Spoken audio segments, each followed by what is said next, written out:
I've been on two panels over the last 2 days, one on what is general cyber leadership and how does that play out in my organisation. I've also been on a panel to look at ethics, regulation and compliance and how that as a leader flows out through the NDA and how I can potentially influence that.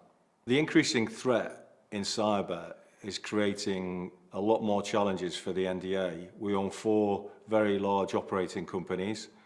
We've just done a change management approach to create those 4 operating companies, and we're now trying to bring together the cyber leaders and the technical capabilities of those 4 organisations in a functional matrix approach to deliver a stronger capability for the NDA.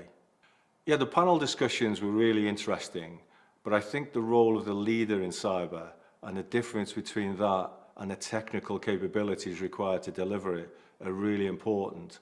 And the cyber security EMBA approach, I think, is going to be a good way of embedding that during the Lancaster course, and organisations like mine will benefit from it.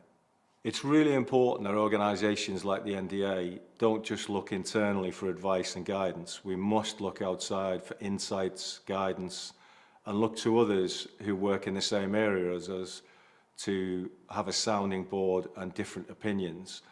And as leaders, we need to be able to walk the corridors together and tell stories of things that will give us advice and guidance on what we do next. Well, cyber training, like any other training, must be a constant, renewable thing. It can't just be a one-off approach.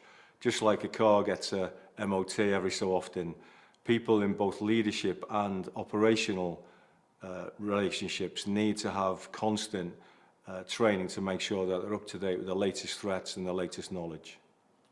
Within the Nuclear Decommissioning Authority, we do have a challenge to recruit the right number and the right level of capability, and that I think is going to be a consistent challenge for us. We already have lots of vacancies that we need to fill. We are approaching that in a strategic workforce planning approach, but I think it's a challenge for the UK, not just for the Nuclear Decommissioning Authority.